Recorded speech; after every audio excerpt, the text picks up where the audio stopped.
Have you ever wondered what a Tyrannosaurus rex actually sounded like? Two tubas, a chicken, and a low-pitched alligator. The weird ways scientists imagine dinosaur voices. No one on Earth has ever heard a dinosaur roar. But that hasn't stopped scientists and filmmakers from wondering, what did dinosaurs sound like? The most famous answer might be from the movie Jurassic Park, which featured dinosaur roars that sounded something like this.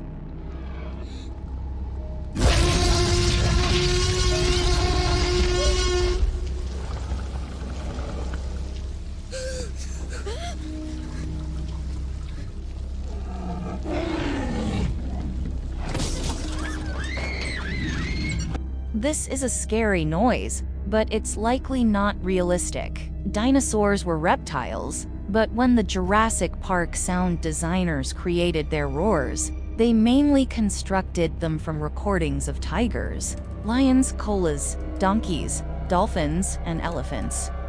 Figuring out what dinosaurs actually sounded like is an almost impossible task, because scientists can't exactly dig up a fossilized roar. Most of the sound-producing structures are soft tissues or less resilient hard tissues, paleontologist Michael Habib says on Unexplainable, Vox's science podcast about unanswered questions. It's muscle and cartilage, and those tend not to fossilize. Still, scientists think it's an important question. Figuring out what dinosaurs sounded like means understanding the world they lived in a bit better and is a key to understanding how they behaved.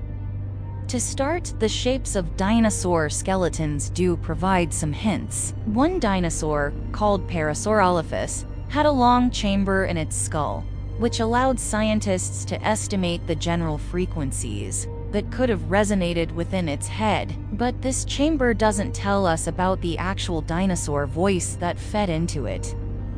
Still, all hope is not lost. In order to figure out what an actual dinosaur voice may have sounded like, scientists can look to dinosaur relatives that are still alive. Crocodilians make low-pitched rumbles. Maybe a T-Rex did too. Scientists can look to living relatives of dinosaurs to reconstruct their sounds. If they share a common ancestor, they may have similar attributes as well, like how they make sound. One such related group is crocodilians, who share a common ancestor with dinosaurs that lived around 250 million years ago.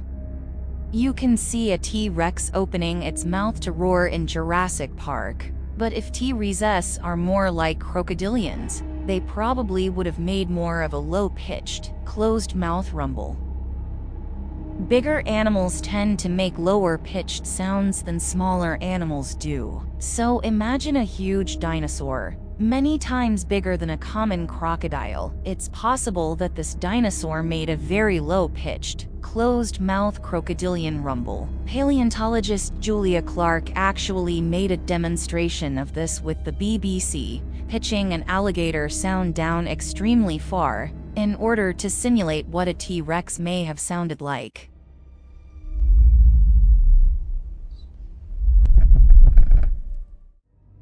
If a human were sent back in time, they might have actually felt the sound in their legs or chest. Terrifying. Crocodiles are a good starting point for imagining what dinosaurs might have sounded like, but they're not dinosaurs' closest relatives. So how can birds potentially teach us about what dinos sounded like? A clue. Birds have a unique vocal organ. Most vertebrates make sounds using their larynx, a vocal organ located in the throat, but birds use a syrinx, a vocal organ located deep in the chest, next to the heart.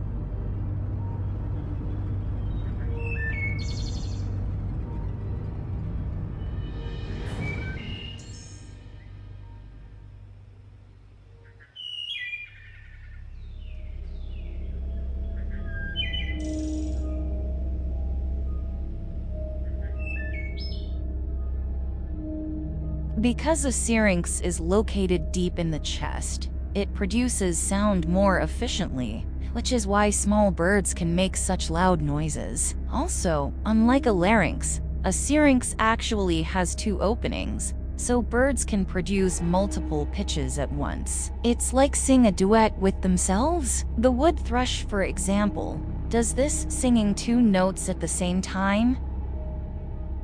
Dinosaurs singing a duet with themselves.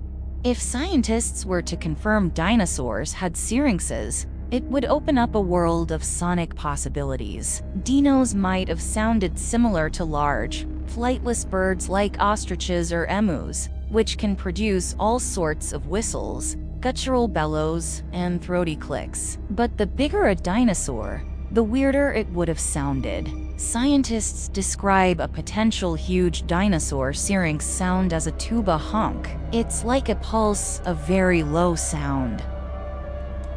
It's also possible that dinosaurs sounded like a mash-up between birds and crocodilians. Scientists say they might have been able to make open-mouth sounds like birds and closed-mouth crocodilian sounds together. Here's what they imagines.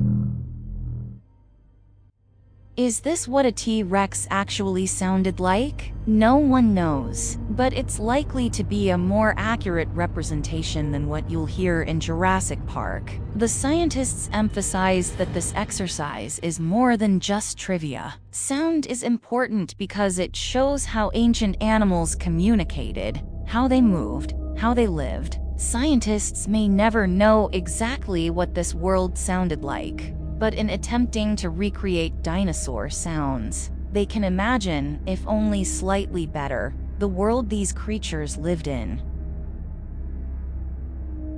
In the world of paleontology and scientific speculation, recreating the sounds of dinosaurs remains a tantalizing mystery. While we may never hear their roars firsthand, the work of researchers and our imagination allow us to get closer to the past. I hope you enjoyed this journey into the sonic world of prehistoric creatures. If you found this video interesting, don't forget to like, share, and subscribe for more fascinating content on the wonders of our natural history. Thanks for joining me, and until next time, stay curious and keep exploring the ancient mysteries of our planet.